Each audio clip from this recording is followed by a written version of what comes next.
Assalamualaikum warahmatullahi wabarakatuh. Tabik pun.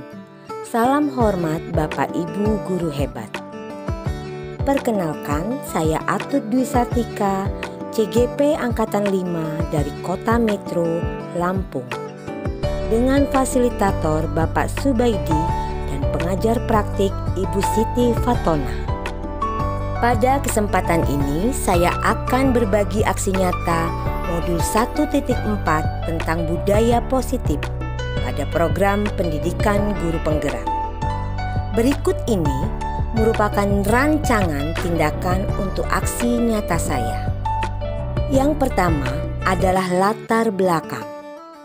Murid tidak suka peraturan karena selama ini jika mereka melakukan pelanggaran akan cenderung mendapatkan hukuman dan mempermalukan dirinya.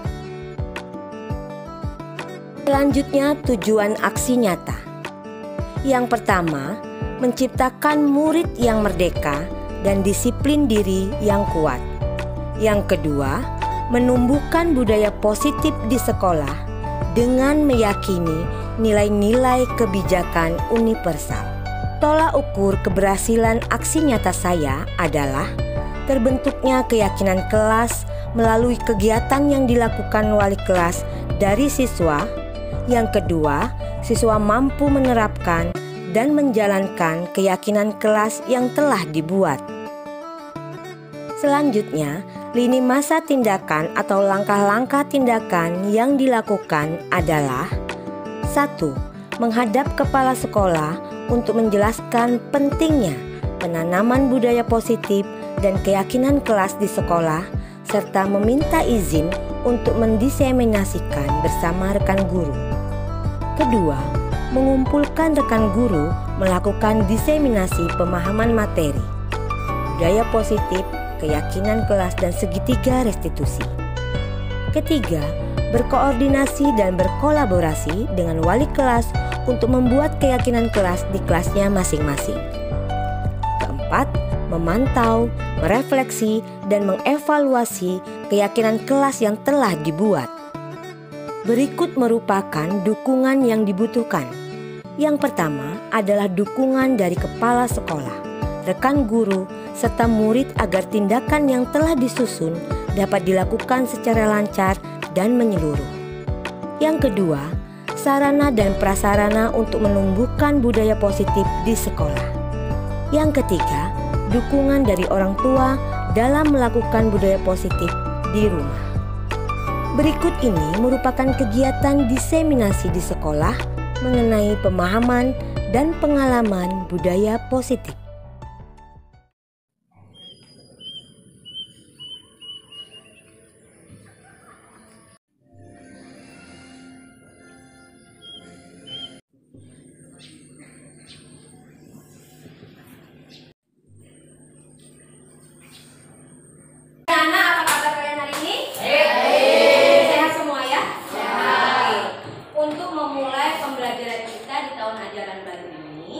Ibu akan membuat kesepakatan dan keyakinan yang diyakini sekolah kita berkenaan dengan budaya-budaya baik yang ada di sekolah. Tadi malam Ibu sudah sharekan ya di WA group, coba dilihat. Ada nilai-nilai budaya yang ada di sekolah kita. Ketemu ya? Ya, Bu. Oke. Itulah yang harus kalian yakini sebagai murid SMP 8.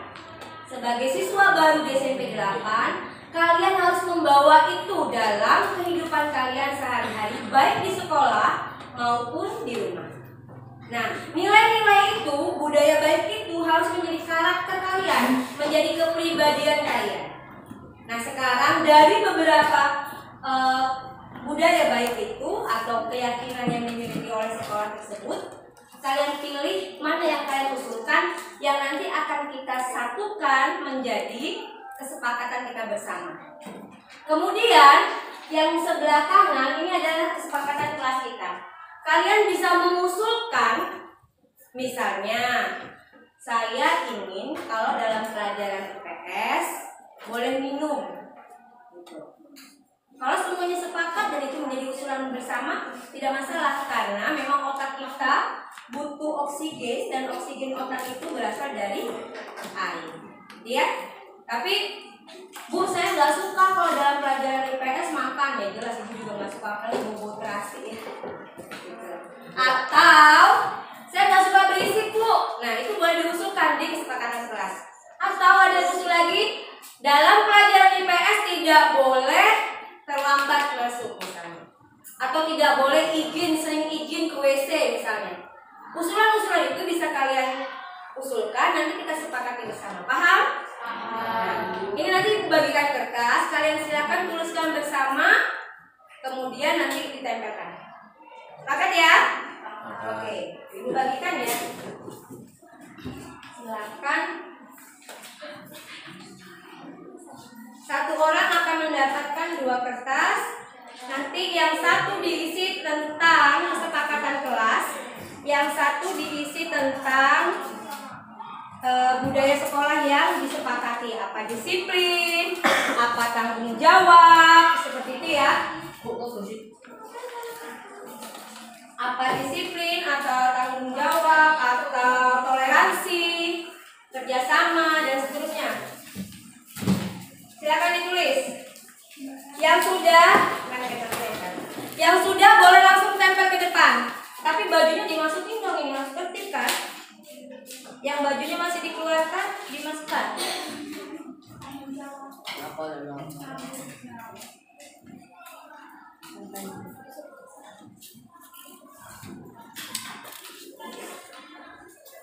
Silakan yang sudah selesai boleh maju ke depan untuk menuliskan.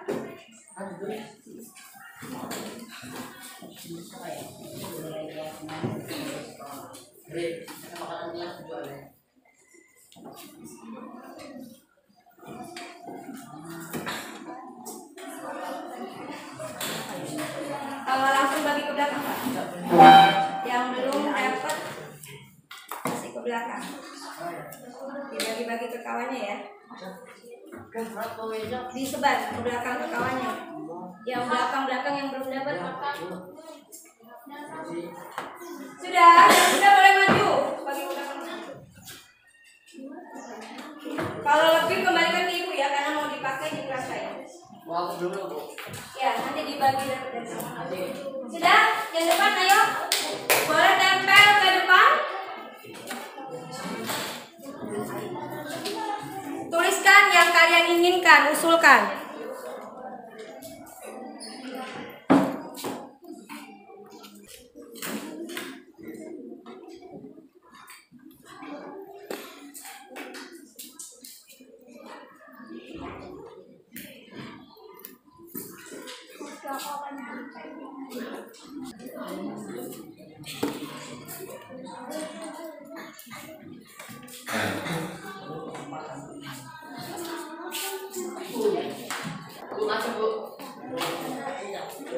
Langsung tempel, maju.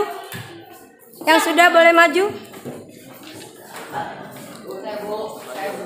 Satu-satu nak, satu-satu tidak berebut. Langsung aja bebas tempelnya.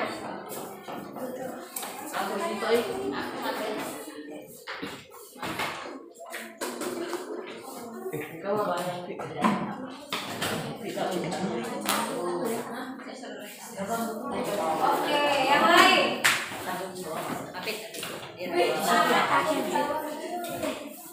Oke, yang lain. Silakan.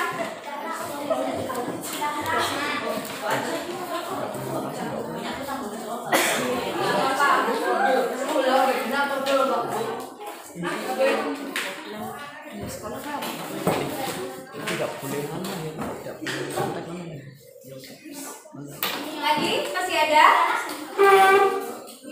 yang belum? Masih Bu. Duduk.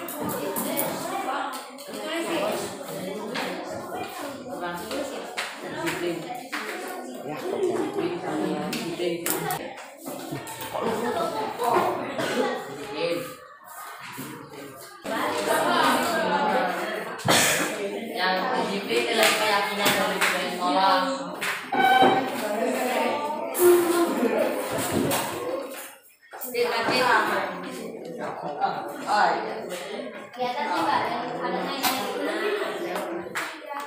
Sudah semua? Semua sudah berkontribusi? Sudah? Masih ada yang menulis?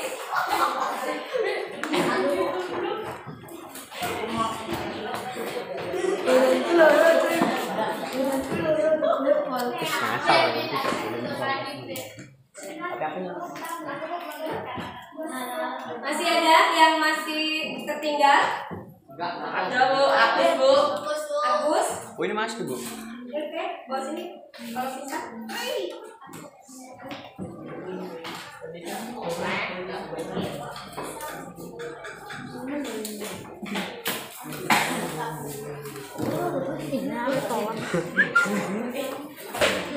Taruh tempel.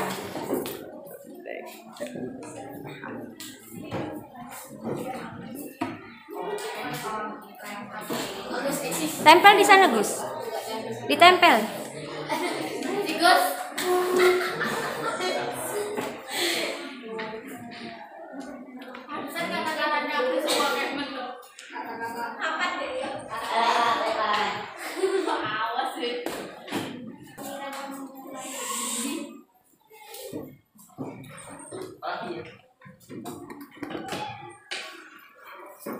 Baik ya, semua sudah memberikan kontribusinya untuk menyumbangkan ide membuat kesepakatan kelas, dan ini Ibu berharap bisa kita laksanakan, bukan sekedar janji, harus kita lakukan ya.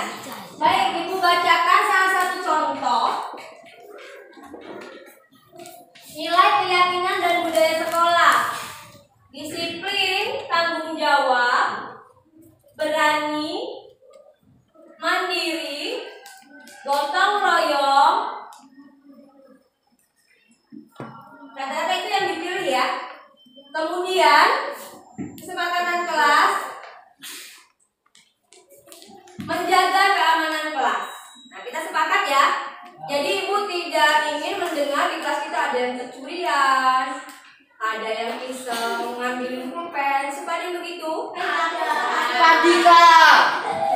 Nah, setelah membuat kesepakatan ini, itu tidak terjadi harusnya ya, bahwa kita sama-sama saling menjaga keamanan, baik uang, barang, kita harus saling menjaga. Kemudian saat pelajaran IPS tidak boleh makan, ya, tapi kalau minum boleh, setuju? Oke. Kemudian dilarang main HP kecuali memang pembelajaran kita menggunakan HP ya. Iya. Kemudian tidak boleh terlambat saat masuk kelas ya. Jadi kita harus disiplin tadi ya, karena keyakinan dan budaya sekolah kita disiplin, makanya masuk kelasnya tidak boleh terlambat. Kemudian Ibu bacakan lagi. Boleh bekerja sama. Boleh izin ke kamar mandi kalau memang sudah kebelet banget, boleh ya. Iya. Kemudian tapi nggak sering-sering. Ada yang sering-sering ke kamar mandi? Kemudian saat pelajaran tidak boleh ngobrol. Harus menjaga ketertiban ya. Tadi budayanya kan menjaga ketertiban, berarti tidak boleh ngobrol. Kemudian hampir sama ya, yang lain hampir sama. Oke, clear, ini sepakat? Baik. Ibu berharap ini bisa kita sepakati dan kita bisa jalani sehingga kita bisa melaksanakan pembelajaran dengan baik dan kelas kita buat menyenangkan. Ya, masing-masing kita menjaga nilai-nilai dan kesepakatan ini dalam kehidupan kita masing-masing, dalam karakter kita di SMP Negeri Selatan. Deal? Oke, Ibu ucapkan terima kasih. Assalamualaikum warahmatullahi wabarakatuh.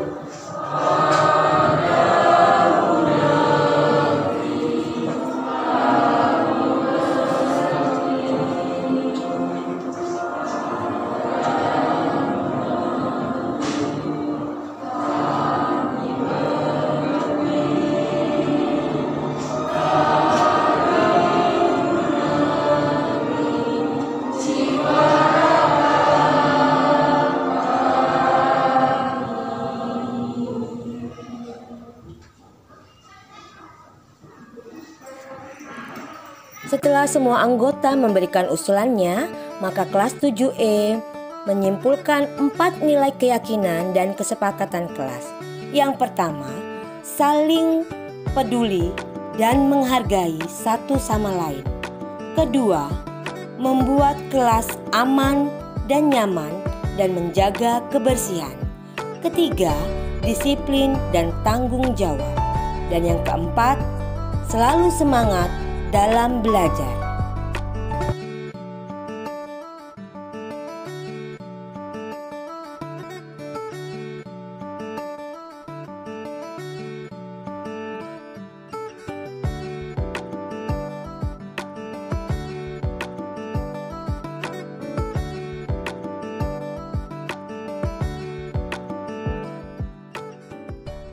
Tahapan segitiga restitusi yang saya jelaskan tadi, saya sampaikan dalam video YouTube saya agar Bapak Ibu sekalian juga lebih bisa memahaminya.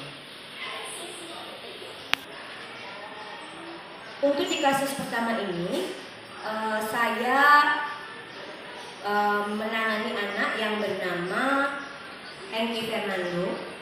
Anak ini pada saat kejadian saya melihat dia membuang sampah tidak pada tempatnya dan membawa makanan ke dalam kelas. Hal itu bertentangan dengan kesepakatan dan budaya yang dianut di sekolah. Dan kami pada saat awal pembelajaran sudah melakukan kesepakatan di kelas tersebut bahwa makanan juga tidak termasuk yang boleh dibawa ke dalam kelas karena akan membuat sampah. Kita bisa saksikan ya tayangannya bagaimana saya menangani Henky dengan menerapkan budaya positif tersebut.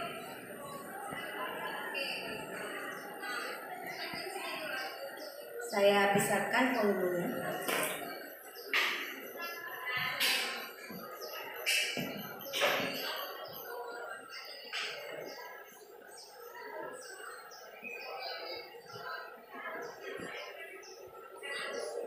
Perasaan Lambo setelah melakukan restitusi, ternyata dia merasa tidak dihakimi Bapak Ibu.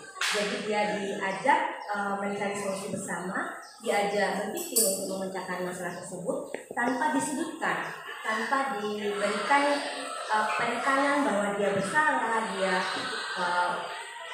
layak dimarahi dan seterusnya. Hal mental ini yang juga kita harus bangun dari peserta anak didik kita. Di kasus yang kedua, ini terjadi pada murid saya yang bernama Agres. Agres ini belum ada 2 bulan, tapi sudah melakukan alfa di kelas itu hampir 7 kali. Kesepakatan di sekolah 6 kali dalam 1 semester itu sudah melampaui karena dalam 1 tahun alfa yang dimaafkan itu hanya 12 kali. Kalau lebih dari itu maka anak itu otomatis tidak naik kelas. Yang dilakukan Agres padahal baru 2 bulan bersekolah, dia sudah melakukan alfa 6 kali. Sehingga saya melakukan restitusi terhadap Agres untuk memberikan penyadaran kepada dia tanpa bermaksud menyudutkan, memberikan hukuman, menyalahkan, tetapi memberikan semacam pandangan, pemikiran dan rasa penyesalan yang akhirnya tumbuh dengan sendirinya dari Agres untuk memperbaiki kesalahannya. Kita bisa simak bersama apa yang saya lakukan dari video ini.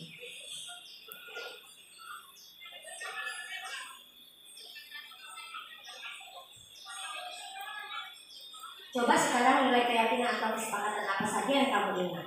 Jadi saya mengembalikan perasaan bersalahnya itu tidak dengan menyudutkan, tetapi mendekatkan kepada keyakinan dan kesepakatan bersama yang telah kita sepakati. Kemudian si murid menyebutkan apa yang sudah disepakati di kelas. Saya memberikan pujian bahwa dia mengingat semua kesepakatan dan keyakinan kelas yang sudah disepakati tersebut. Bagaimana Bapak Ibu, cukup jelas ya dengan penjelasan ini. Jadi pada saat kita menangani anak atau siswa, tidak selayaknya seorang guru itu menjadi hakim. Akan tetapi akan lebih baik jika seorang guru mampu memberikan solusi tanpa menyalahkan, tanpa menyudutkan dan menekan mental siswa. Di kesimpulannya, Agus ini akhirnya menyadari kesalahannya dan dia berusaha akan memperbaiki dan menemui para bapak ibu guru yang pelajarannya sudah dia tinggalkan, dan dia akan mengerjakan apa-apa yang dia sudah tertinggal di sini. Di sini ternyata dengan budaya positif, penerapan segitiga restitusi, kondisi ini sangat efektif. Bapak Ibu sekalian, jadi ini adalah contoh budaya positif yang sudah saya praktekkan kepada anak-anak pada saat saya harus menangani kasus-kasus yang terjadi di anak-anak. Saya mengambil 2 contoh, yaitu kondisi anak, bagaimana saya melakukan penerapan budaya positif ini dalam menangani mereka.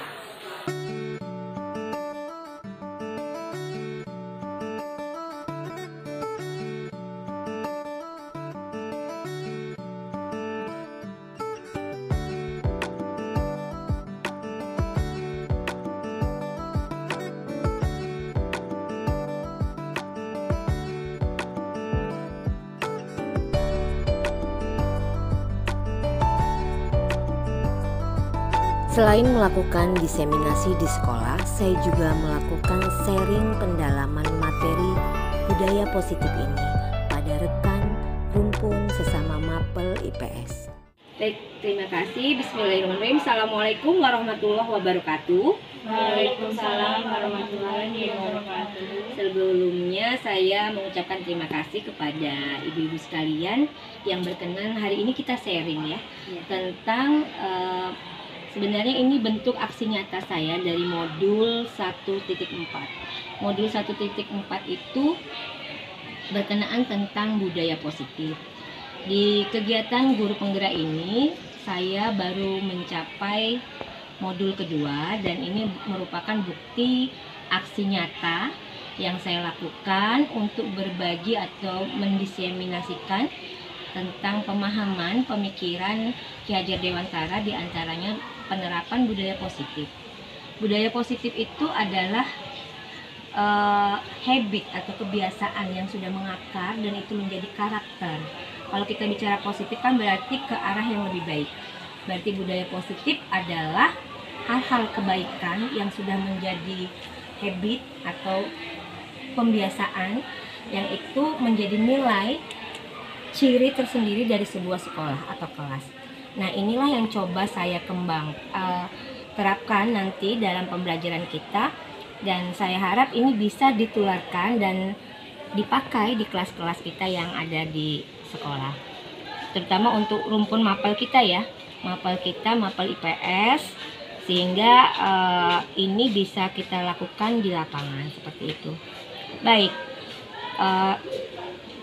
tentang budaya positif. Kalau bicara secara bahasa, budaya itu kan hasil cipta karya rasa gitu ya, budi dan daya kan, dari kata budi dan daya. Tetapi bukan ke arah sana yang akan kita pahami. Kalau budaya positif itu lebih kepada hal apa atau bentuk apa yang ada di sebuah sekolah yang itu menjadi ciri khasnya dan itu menjadi nilai yang melekat di dalam diri anak-anak didik kita. Nah, latar belakangnya budaya positif itu adalah suasana positif yang mendukung dalam menciptakan pembelajaran yang kondusif ya. Karena dengan suasana yang positif, murid dan guru akan menemukan suatu kondisi pembelajaran yang menyenangkan. Sehingga proses pembelajaran dapat berjalan tanpa adanya suatu beban. Jadi tidak boleh lagi ada kelas-kelas kita yang anak itu belajarnya itu seperti terpenjara gitu. Di budaya positif ini mereka harus merasakan sekolah dan kelas yang menyenangkan seperti itu. Kemudian proses pembelajaran ini dapat berjalan tanpa beban, tapi suatu kebutuhan suasana positif juga akan membantu menggerakkan moral yang positif bagi murid, sehingga karakter murid tidak hanya terbentuk dari akademik, tapi juga dari lingkungan yang ada. Jadi lingkungan itu mampu membentuk karakter anak yang baik. Manakala anak itu banyak bergabung atau berinteraksi dengan lingkungan yang buruk, tentu anak itu akan menjadi karakter yang buruk. Nah, inilah yang coba kita bangun ya dari pemahaman budaya positif. Sedangkan budaya positif itu apa sih? Nilai-nilai, keyakinan dan kebiasaan gitu ya. Nah, nilai-nilai, keyakinan dan kebiasaan ini yang ada di sekolah itu berpihak pada murid gitu, agar murid dapat berkembang menjadi pribadi yang kritis, penuh hormat dan bertanggung jawab. Clear ya teman-teman ya. Jadi nilai keyakinan itu yang harus kita tanamkan dan menjadi karakter kuat anak didik kita. Seperti itu. Kemudian ada juga istilah disiplin positif. Disiplin positif merupakan suatu cara penerapan disiplin tanpa kekerasan dan ancaman yang dalam praktiknya melibatkan komunikasi tentang perilaku yang efektif antara guru dan murid. Jadi pada saat penerapan disiplin itu, seorang guru tidak melakukan hal-hal yang katakanlah menyudutkan ataupun mematahkan mental ataupun memberikan semacam hukuman yang itu membuat trauma. Itu tidak boleh lagi terjadi dalam pemahaman mindset kurikulum Merdeka. Kemudian dalam penerapan disiplin positif ini, murid diajarkan untuk memahami konsekuensi dari perilaku mereka. Jadi yang dibangun itu pemahaman kesadaran dari diri dalam murid, bukan dengan hukuman yang akhirnya menjatuhkan, membuat down seperti itu ya. Saat disiplin positif ini diterapkan, mengajarkan murid tanggung jawab serta rasa hormat dalam berinteraksi dengan lingkungannya. Jadi prosesnya itu yang sangat diperhatikan. Kalau dulu kita seringnya itu kan memberikan aturan, hukuman gitu, yang bahkan di dalamnya ada ancaman gitu ya. Nah itu tidak boleh lagi kita berlakukan kepada peserta didik kita. Jadi disiplin positif itu merupakan salah satu cara penerapan disiplin yang bertujuan untuk menumbuhkan kesadaran serta memberdayakan murid untuk melakukan sesuatu tanpa sogokan, ancaman maupun hukuman. Jadi kita nggak boleh lagi ibu-ibu, misalnya nih niatan kita itu biar anak-anak mau belajar. Nanti kalau ada yang bisa menjawab, ibu kasih permen. Asumsi kita itu reward ya biasanya ya. Selama ini hadiah itu kan reward ya ibu-ibu ya. Nah, reward itu ternyata di dalam kurikulum Merdeka itu kita harus berhati-hati. Karena apa? Itu menimbulkan karakter anak oportunistik. Jadi sampai ke hal niatan itu harus diperhatikan bagi seorang pendidik. Karena kita tidak boleh membuat peserta didik kita itu, bahasa gampangnya itu tidak tulus, tidak karena keinginan diri dia. Kenapa dia harus belajar itu? Bukan karena dia pengen dapat coklatnya atau pengen dapat uang dari gurunya gitu.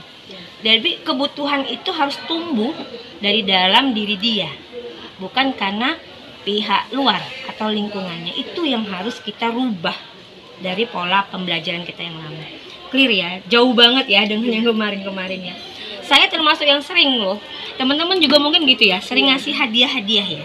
Nah ternyata di dalam kurikulum Merdeka itu menjadi sesuatu yang harus kita perhatikan. Manakala benarkah itu kita lakukan akhirnya membuat anak-anak kita memang ingin mencapai reward saja, ataukah itu justru merusak niatannya dan nanti berkembangnya setelah sekian tahun kemudian anak itu menjadi pribadi yang oportunis tadi. Dia melakukan something kalau dia punya maunya gitu, punya niatan-niatan itu, dan itu sangat tidak baik ternyata dalam pembentukan karakter anak. Oke, clear ya, sampai di sini kita sepakat. Baik, saya lanjutkan dulu, nanti kita diskusi lebih lanjut, kita bisa tanya jawab ya. Nah, disiplin positif ini melahirkan nilai-nilai kebajikan. Yang seperti kita tahu, sekarang kan kita mengenal ada profil pelajar Pancasila. Mungkin di beberapa banner ya di sekolah kita ya, kita sudah lihat ada beberapa 6 ya profil pelajar Pancasila. Yang pertama, beriman, bertakwa kepada Tuhan Yang Maha Esa dan berakhlak mulia. Kemudian berkebinekaan global, bergotong royong, mandiri, bernalar kritis dan kreatif. Ini kalau di kelas 7E saya sudah tempel, bahkan di depan kelas mereka, biar ini menjadi inherent kepribadian mereka, bahwa diri anak SMP 8 itu harus menunjukkan 6 hal ini: beriman, bertakwa, dan berakhlak mulia. Ini nggak bisa ditawar gitu, deal. Pelajar Pancasila itu harus ada ciri ini. Kemudian berkebinekaan global. Anak-anak harus diberikan pemahaman, apalagi di mapel kita, bahwa mereka bagian dari warga dunia. kebinekaan kita di Indonesia yang sudah beragam pun dia menjadi bagian dari warga dunia global. Saya selalu memahamkan kepada anak-anak, nak, kalian pada saat misalnya ibu menerangkan, kalian dengan sengaja ataupun tidak sengaja kemudian membuat video dan langsung itu live. Itu orang di Brazil bisa langsung melihat ibu ngajar, benar nggak? Nah, anak-anak kita mulai dari sekarang sejak dini yang kelas-kelas kecil itu harus kita berikan pemahaman. Ada rasa tanggung jawab dia terhadap media sosial, ada hal-hal yang baik apa yang bisa itu, karena konsekuensi negatif pun akan ada dengan kondisi kita yang era globalisasi ini. Nah, kemudian yang ketiga itu bergotong royong. Jelas ini menjadi karakter ya bangsa Indonesia. Kerjasama kita itu bentuknya gotong royong. Kemudian mandiri. Kita sering dengar mungkin kemarin generasi micin, anak sekarang tuh kayak mental tempe gitu ya. Nah, itu nggak boleh kita gaungkan, tapi yang kita gaungkan anak-anak kita harus menjadi karakter yang mandiri, kemudian bernalar kritis. Ini harus, karena anak kita ini bukan anak yang eranya hanya membaca. Dia nggak senang mendengar saja, tapi sudah visualnya itu interaktif, bahkan multi talenta ya anak-anak kita. Seperti kita dulu sangat berbeda dunia mereka. Mereka bisa sambil mengerjakan PR, sambil makan, sambil ngisi Google Classroom-nya. Jadi 4 hal itu dia bisa kerjakan. Itu anak kita sekarang. Kalau kita kan fokus ngerjain ini, baru beres, baru bisa pindah. Anak sekarang tuh sambil makan, nanti dia ini, classroom dia jalan, kadang sambil nge-game, tapi semua beres. Itu juga sebagian dari kelebihan. Nah, yang kita tidak bisa naifkan. Nah, bagaimana anak-anak ini kita kedepankan untuk bernalar kritis. Karena kita sekarang kan sering dengar tuh ada maha benar netizen gitu ya. Kemudian jangan sampai anak-anak kita itu justru bagian dari hal-hal yang negatif itu, yang dia tidak punya rasa tanggung jawab, melakukan bullying tidak hanya kepada pribadi, bahkan dalam dunia medsosnya dan seterusnya. Itu yang coba kita juga kedepankan kepada anak-anak kita. Kemudian yang terakhir, kreatif. Era sekarang, kondisi keadaan anak kita, keadaan alamnya, kodrat alam dan kodrat zamannya itu sangat jauh, dan itu harus kita dekatkan. Kodrat alam dan kodrat keadaan anak-anak kita jelas berbeda. Mungkin ada anak sebagian yang mendapatkan perhatian yang besar dari orang tua, tapi tidak sedikit anak kita kan yang orang tuanya mungkin ada yang TKW, PKI, kemudian petani. Nah, itu yang harus kita pahamkan. Anak seorang petani, maka mindset, pola pikir dia, profil bapaknya itulah yang coba kita dekatkan, dan kita dekatkan dengan kebutuhan zamannya. Itu yang diinginkan dari pemahaman berpikir kreatif itu. Bagaimana anak-anak ini dengan kondisinya dia bisa kreatif untuk mencapai kemajuan zamannya, seperti itu. Nah, yang berikutnya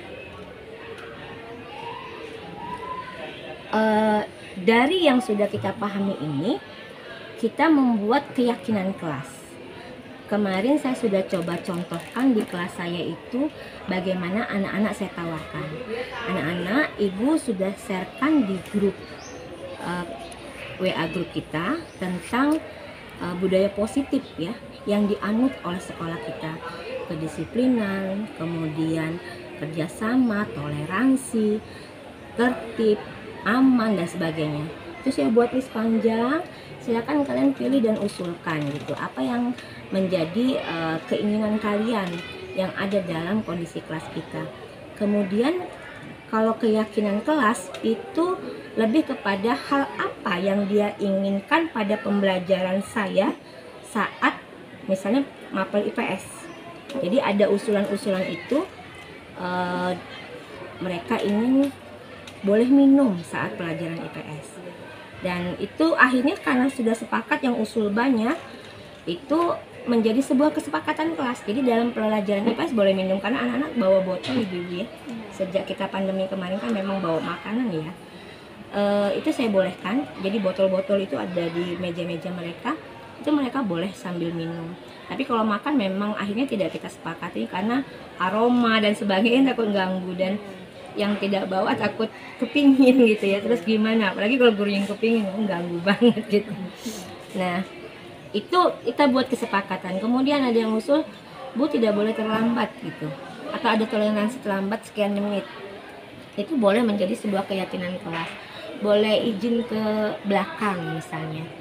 Tapi nggak boleh sering-sering. Kan ada tuh anak yang alasan dia karena dia mungkin bukan tipikal yang dia tipikalnya kinestetik ya, pengennya gerak ya. Jadi senangnya itu izin ke kamar mandi misalnya, alasan dia. Nah tapi itu kita harus toleransi juga. Kalau temannya merasa terganggu, berarti itu bisa kita angkat menjadi sebuah kesepakatan kelas. Baik, saya lanjutkan. Selain itu ya, di modul ini juga dikenalkan tentang 5 kebutuhan dasar manusia. Yang pertama itu kebutuhan bertahan hidup atau survival. Jadi anak itu juga ingin agar kebutuhan dasar ini terpenuhi bukan saja di rumahnya tetapi di sekolah. Jadi terkait dengan kebutuhan bertahan hidup ini, eksistensi anak itu dia ingin diakui oleh lingkungannya.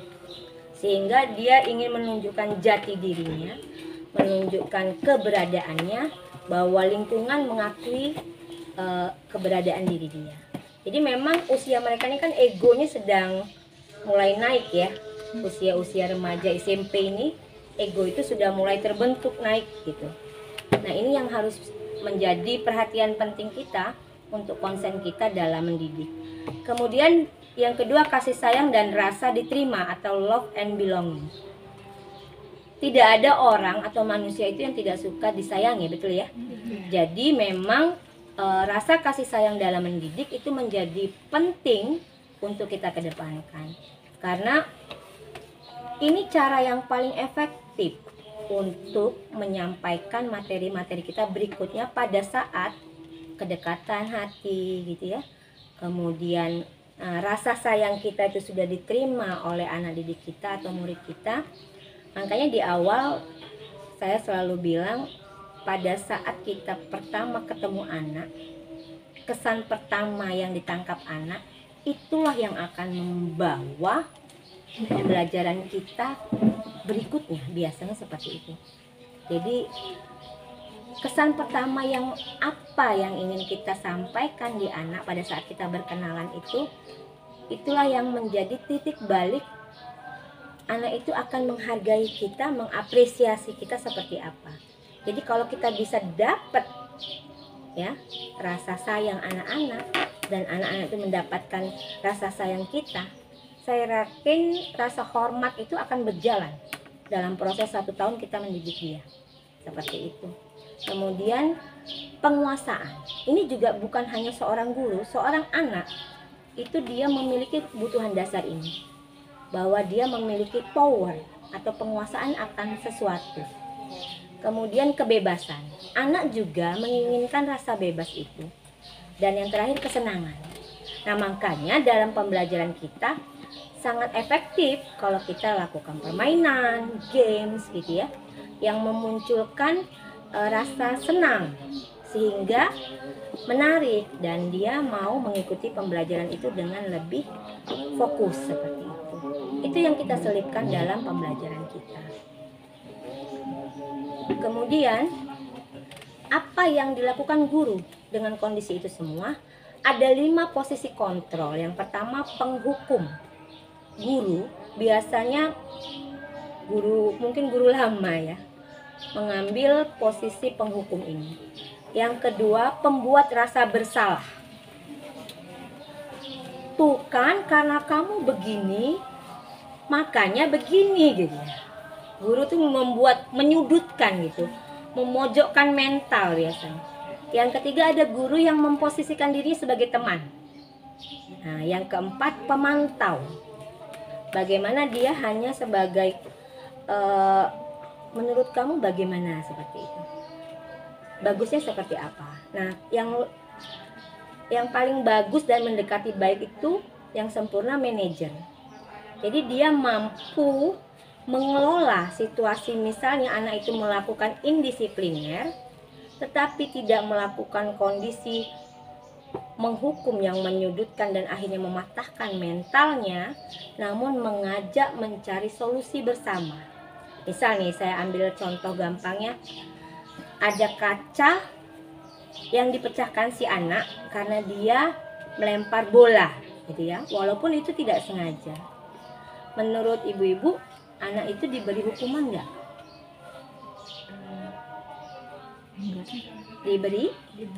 Diberi, tapi dengan cara apa? Dinasehati. Nah, jadi dalam modul ini ya yang kita pelajari ini, anak itu tetap dipanggil, disadarkan dengan situasinya, apa yang terjadi, kenapa kaca tersebut pecah. Dia diberi kesempatan untuk menceritakan. Kalau mungkin di dalamnya dia ingin membela diri, nggak apa-apa. Kasih kesempatan dia menceritakan hal sebenarnya. Pun dia mungkin membumbui dengan dia membela diri, kita dengarkan dulu. Nah, kemudian setelah situasinya disadarkan, kemudian kita ajak bersama. Menurut kamu, kira-kira solusinya apa? Disinilah nanti kita bermain peran dalam segitiga restitusi, mencari solusi dari sebuah permasalahan. Nah, setelah anak diajak mencari pemecahan masalahnya bersama, mau tidak mau permasalahan itu solusinya muncul dari si anak gitu. Oh, mungkin baiknya nanti saya ganti Bu, atau bagaimana ya Bu, saya ngomong dulu sama orang tua saya, kamu kalau mau ganti dari mana uangnya. Nah gitu, mungkin saya menyisihkan dari uang jajan saya kah atau apa. Jadi menumbuhkan rasa tanggung jawabnya itu bukan karena anak itu disudutkan, dipaksa, inilah kalau kamu jadi anak bandel bla bla bla bla gitu ya. Biasanya kan kita menghukum tuh begitu ya. Nah, ini tidak.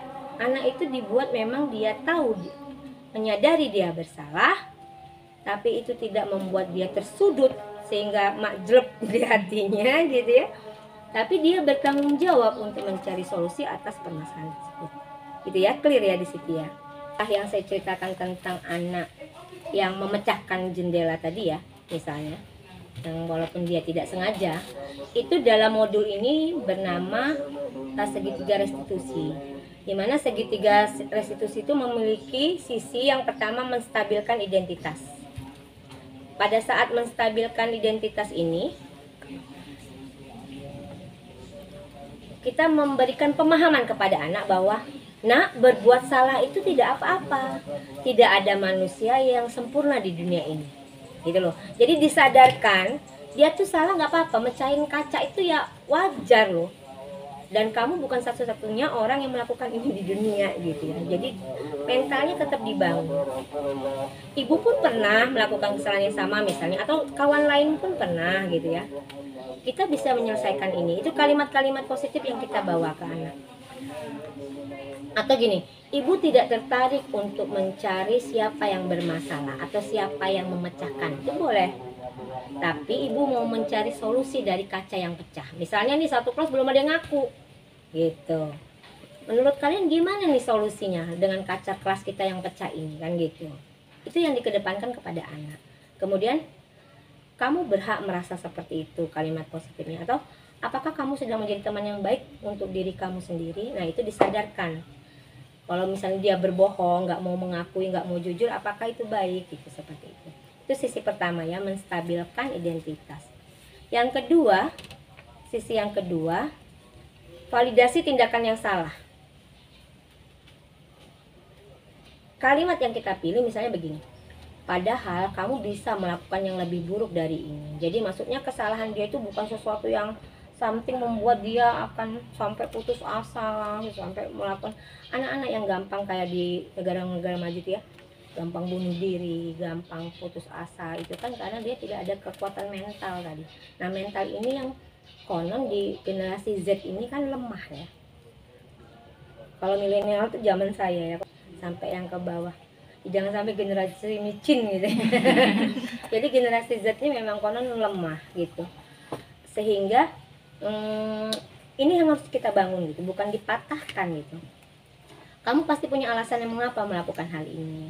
Kamu patut bangga pada dirimu sendiri karena kamu telah melindungi sesuatu yang penting. Kemudian kamu boleh mempertahankan sikap itu, tapi kamu harus menambahkan sikap yang baru. Jadi kita tidak mematahkan gitu ya. Karena kalau sudah patah itu kan meluruskannya lagi sudah nggak mungkin. Jadi dielus tapi dibawa kepada arah gini loh nak yang benar gitu lah, kurang lebihnya seperti itu. Nah, sisi yang ketiga yaitu menanyakan keyakinan. Jadi keyakinan yang pertama tadi yang sudah kita sepakati yang kemarin di kelas 7 itu ditempel-tempel oleh mereka. Apa yang kita percaya sebagai keyakinan kelas kita, atau nilai-nilai umum apa yang telah kita sepakati yang kamu langgar itu ya. Jadi misalnya kan kayak kelas 7E tidak boleh membawa makanan ke dalam kelas. Oh, saya melanggar nilai-nilai itu Bu, karena selain mengganggu orang lain, membawa sampah ke dalam kelas itu tidak baik, ya, seperti itu.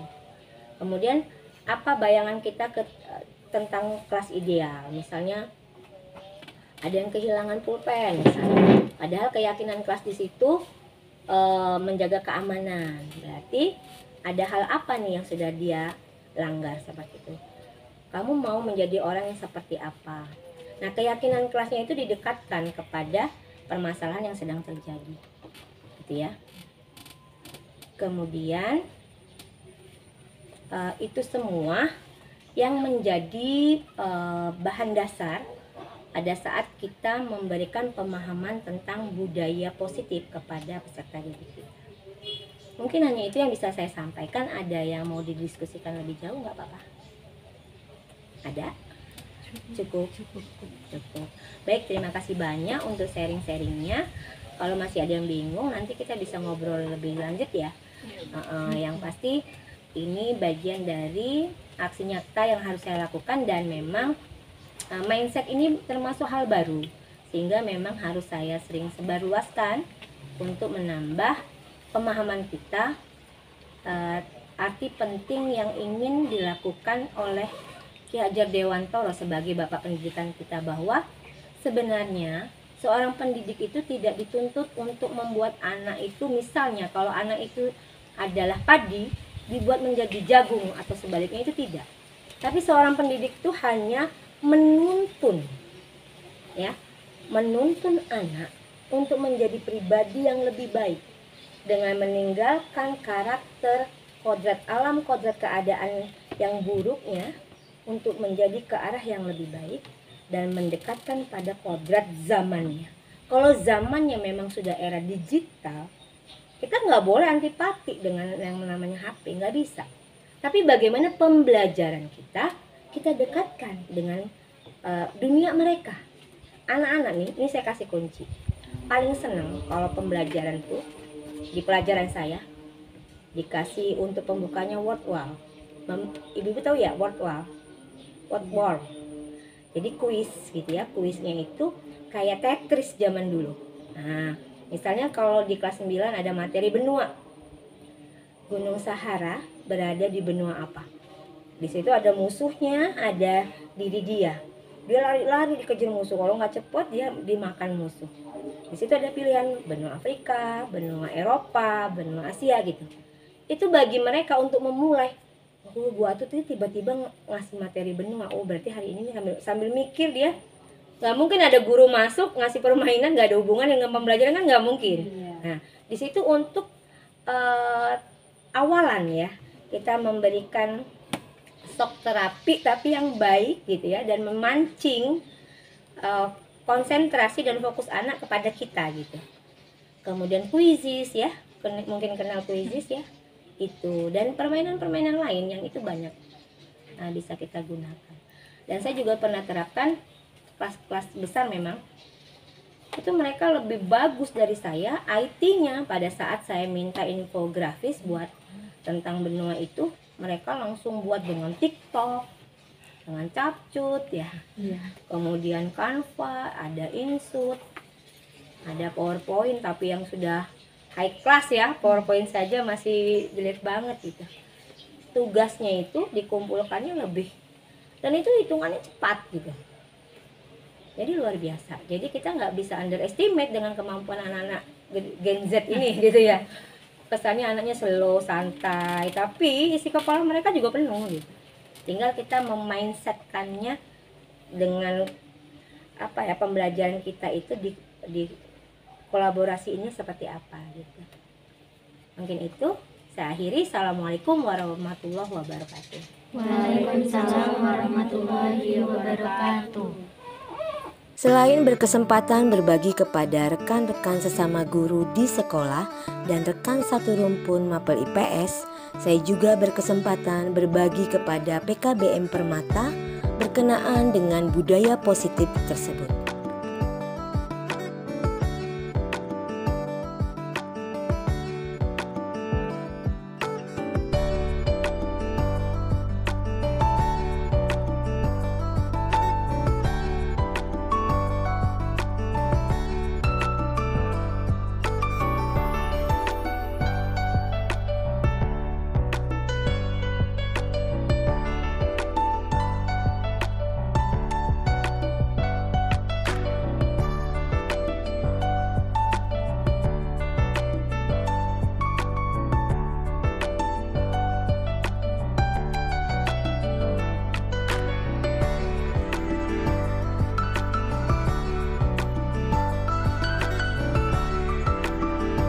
Karena coba ke dunia gitu ya. Tapi itu harus kita bangkitkan ke anak. Karena apa? Agar mereka memahami dia bagian dari dunia ini, komunitas. Kita lihat besar-besar saja, besar-besar. Kecil kan? Ulang lagi berarti kecil nanti. Saya nggak bisa baca. Gede-gede aja. Dian atau apa Asih, Eka,